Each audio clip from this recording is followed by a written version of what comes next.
All right, so we're going to work on an activity today, writing stories from graphs. So the directions, you'll be analyzing a graph and then writing a story that matches the details you find in the graph.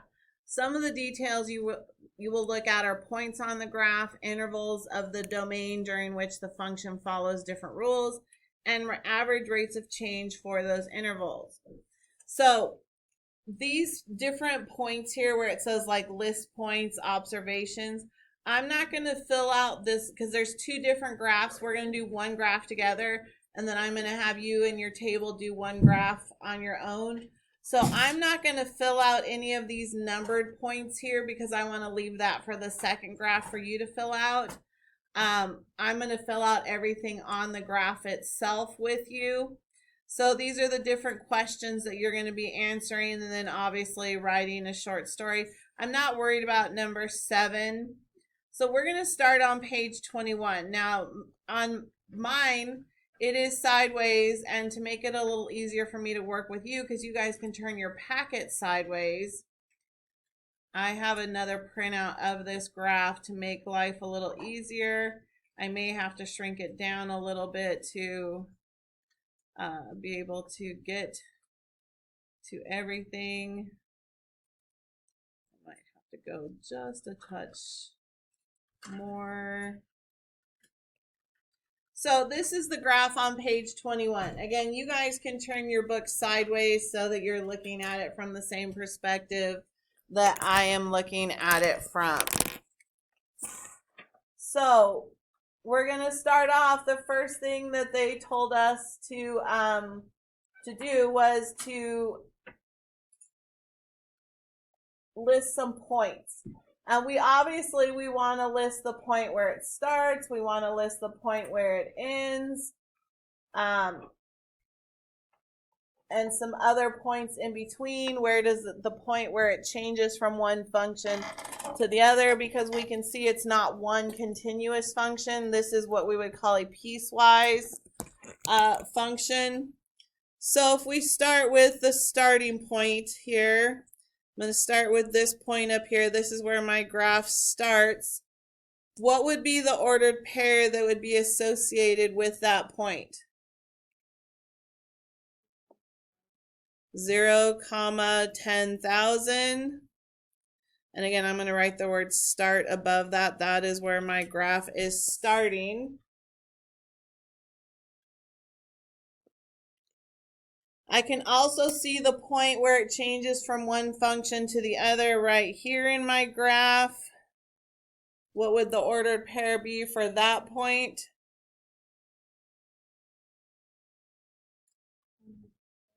20, 4,000. And again, I'm going to write a little note to remind myself this is where it changes from one function to the other.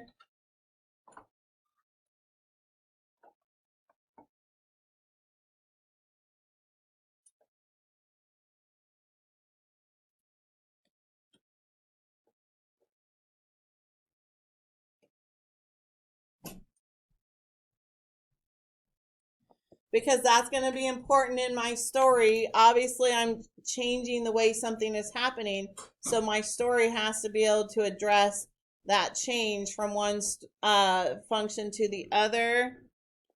And then obviously down here at the very end, where my graph ends, what is that ordered pair there? Actually, it'd be 100, 0, because remember my x is first. So this would be 100, 0. And again, this is the end of my story. Now, they're going to ask you for 6 points. So we've got to go back and see. We can list a few other points. So as I look, I can see here I have a point at 40, 3,000. I have a point at 60, 2,000. And a point at 80, 1,000.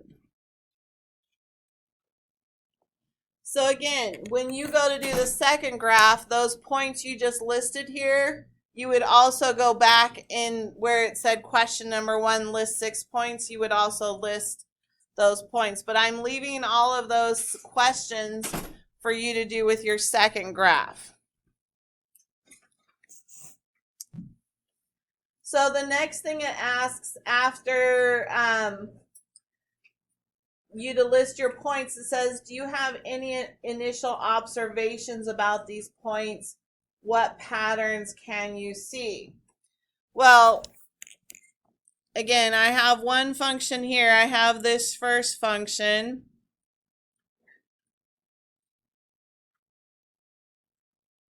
I can tell it's different from the other. So if I go with initial observations,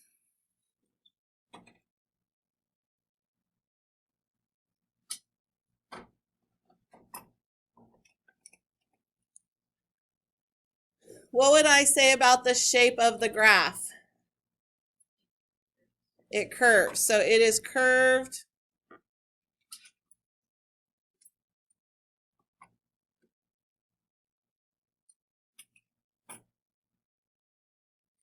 And would I describe it as increasing or decreasing? Yeah, it's starting high, finishing low. So it is curved and it is decreasing. Again, these are key things. If I'm going to make up a story, I have to make sure my story matches what is happening on the graph. What kind of function do I think this is if it's curved?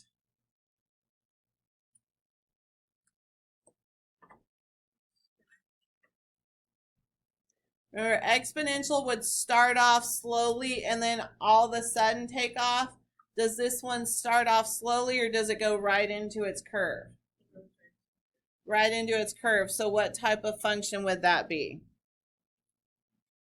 Yeah, this is going to be a quadratic function.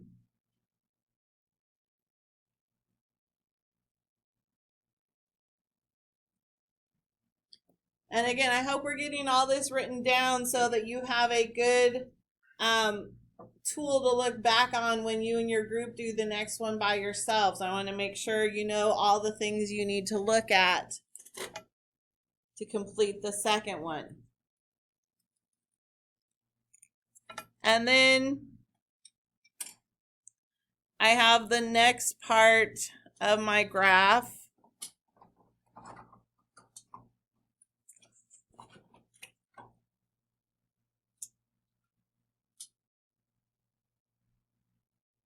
So if I look at it, initial observations here,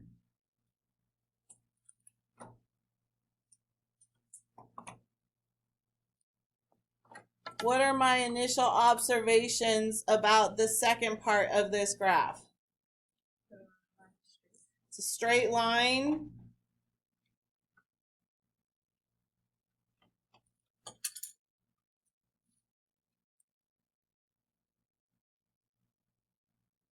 Would I describe it as increasing or decreasing? Decreasing.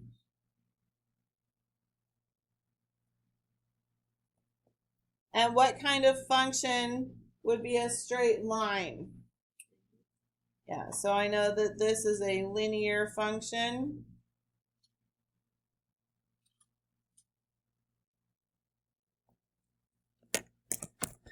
So I've listed some points. I've made some initial observations.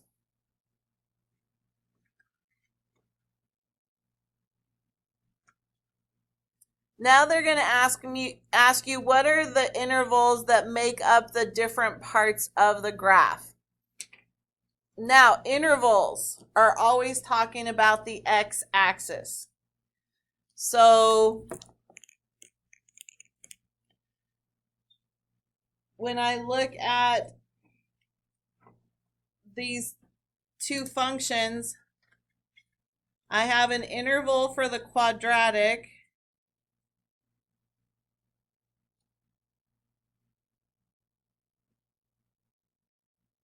Because the quadratic only covers that portion of my x-axis. And then I have an interval or the linear. And again, when I'm using the words interval, I'm talking about what part of the x-axis is that function happening. Intervals are only referring to the x-axis. Now, there's two ways we can write intervals. We can write them in interval notation, and we can write them in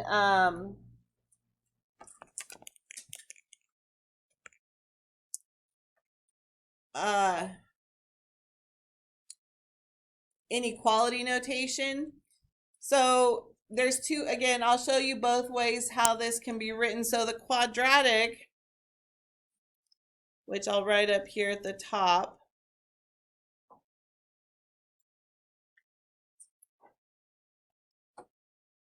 the interval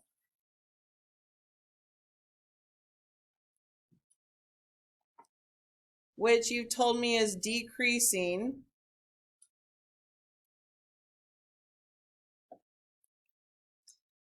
we start at 0 on the x-axis and we go over to 20. So two ways we can write this. In inequality notation, it would be 0 is less than or equal to x is less than or equal to 20. That is inequality notation. In interval notation, this is where we would use parentheses or brackets. Parentheses means something is not included. Brackets means it is included. Since we used less than or equal on both of these, we would write bracket 0, 20 bracket. Two ways of saying the same thing. On the left is inequality notation. On the right is interval notation. But we have to make sure our story only addresses the quadratic part from 0 to 20, because at 20 we're no longer in a quadratic function and it has to be addressed differently. Now I'm going to do the linear at the bottom here.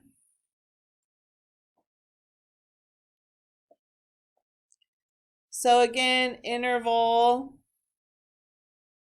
and again we know this one is also decreasing. And these are all going to be terms that are going to be helpful in the next lesson that we're going to do as well. But here we go from 20 to 100. Now, we already used less than or equal to 20 for the quadratic. So in inequality notation, I would have to do 20 is less than x is less than or equal to 100. I can't put 20 in both equations or both intervals. We've talked about this. It has to be in one or the other. I included it in the first one, which means I can't include it in the second one. And how I would write that in interval notation, again, if it's not included, it's a parenthesis. So I would write parenthesis 20, 100 bracket. So when you're in interval notation, a parenthesis is the same thing like an open circle. It's not included. A bracket is like a closed circle. It is included. So we have to understand all these different parts. So again, our story from 20 to 100 has to be different than our story from 0 to 20 because it is two different functions.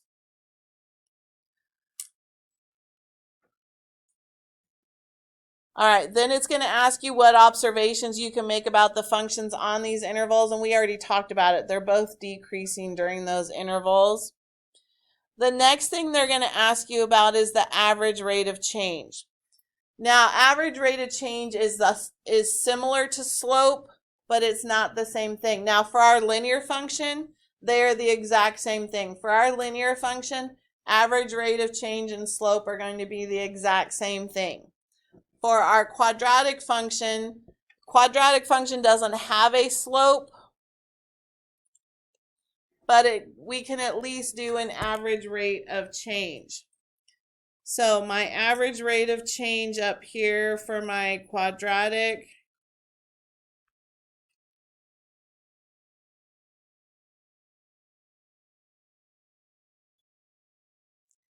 I can do it similar to what I do with a slope. I know I'm going from 10,000 to 4,000 on my y-axis. Remember, the top of my slope is my rise or fall. So if I do 10,000 minus 4,000 and divide that by, I have to go in the same order since I went from left to right on my y's. I have to go left to right on my x's. So that would be 0 minus 20. So we end up with 6,000 divided by negative 20. So we have an average rate of change of negative 300. Again, it is not a slope when it's the quadratic function.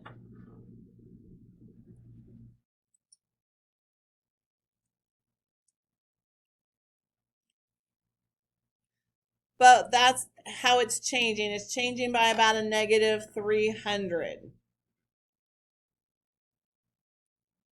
Now, again, when I do that same thing down here for my linear function, average rate of change is slope.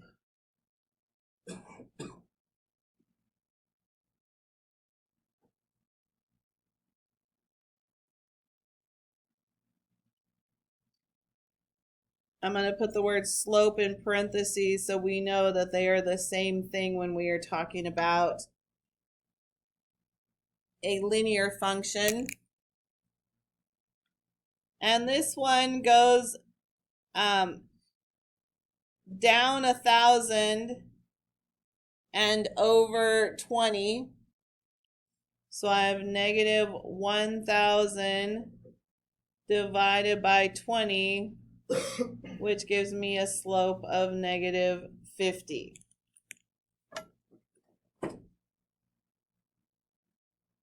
And then once you've done all that, they want you to write a story. Now again, I don't want to use the previous page to write the story for this one because I want to leave that for you guys to do with graph 2. So I had to go and find a page where we had some open room. So we're actually going to go back to page 14 to write the story for this graph. And we'll write on that page to know. In fact, we can put a note here. I'll put a note on the side here. Story on page 14. So if you're ever looking back at this, you know where we put that story, and you can connect page 14 to this story. So I'm going to go back to page 14, which is a blank page. All right, so now we're on page 14. We're using it again because it's an empty page. And we're going to label this from the activity.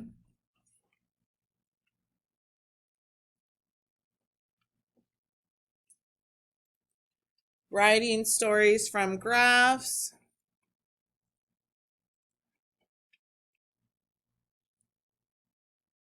Again, everyone should be on page 14 in their notebook.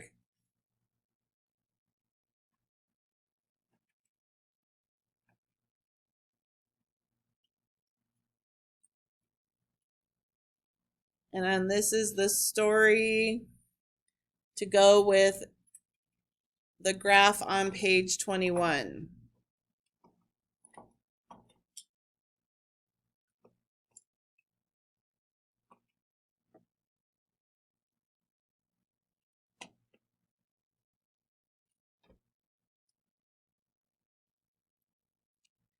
So again, now we've labeled the graph to say the story's on page 14, and on page 14, we're saying that that this is the story to go with that graph. So looking at how the X and Y axes are labeled, the Y axis goes from 0 to 10,000. The X axis goes from 0 to 100. So we're going to say the graph is showing a relationship of time, which is your X axis, versus height, which is your Y axis. So the graph is showing a relationship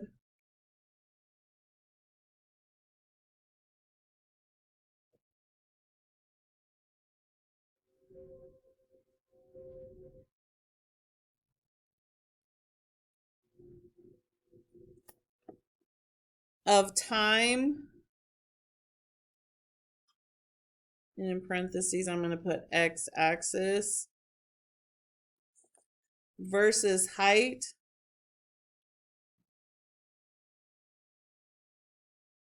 and in parentheses I'm going to put y-axis. So we're saying what our axes are representing, and then I'm going to write a story to go with what is happening there. And you're going to notice in my story, it's going to reference not only what is happening as far as is it increasing, decreasing, it's actually going to reference some of the points on the graph. Now, I'm not going to say it as an ordered pair, but you're going to see the numbers from our ordered pairs being referenced here throughout our story.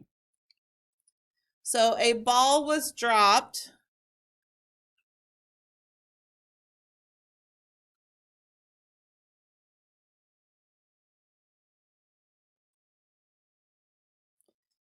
from a height of 10,000 feet.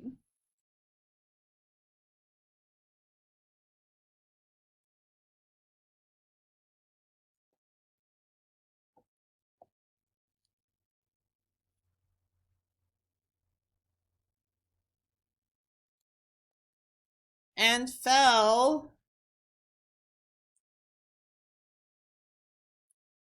until it landed on a slope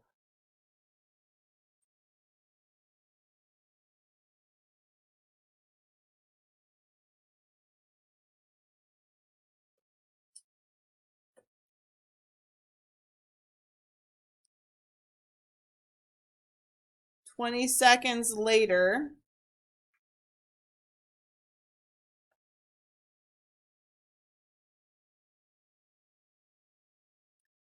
at a height of 4,000 feet,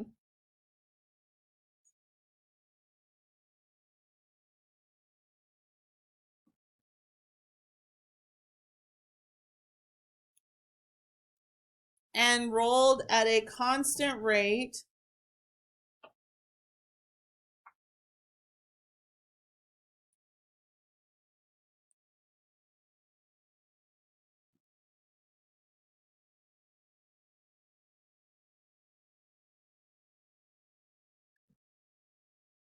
to ground level,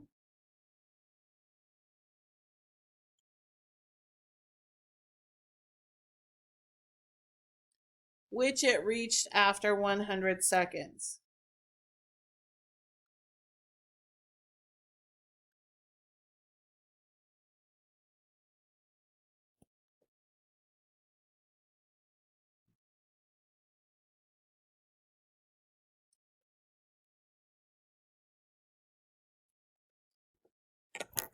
So I addressed the decreasing by using words like dropped and rolled to ground level. I addressed the initial height of 10,000 feet and the final height of 0 feet. I addressed that at 20 seconds is when the function changed from quadratic to linear, all the way to 100 seconds when it was done. So again, did I address every single little piece of information we wrote out? No, but that information helped us put together a story to encompass all of that. So again, now what you're going to do, you're going to go back. There is a second graph that you and your table are going to work on together.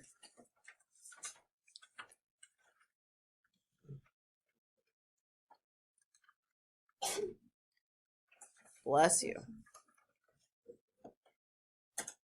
And when you do that second graph, you're going to make sure not only are you writing the information on the graph, But now here on page 19, you're also filling out that information.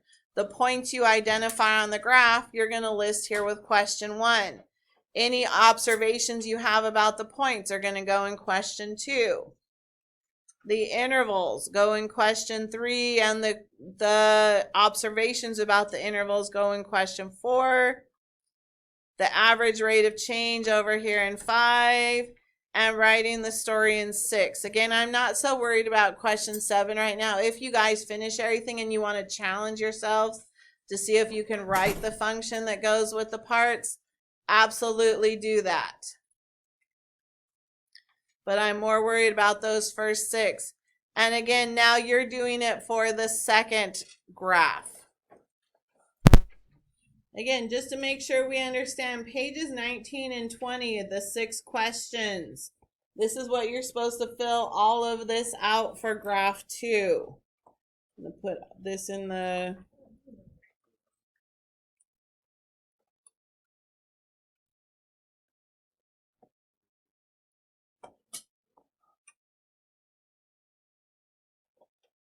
I didn't write my answers in here for graph 1 because I wanted to leave space for you to answer all of this about graph number 2.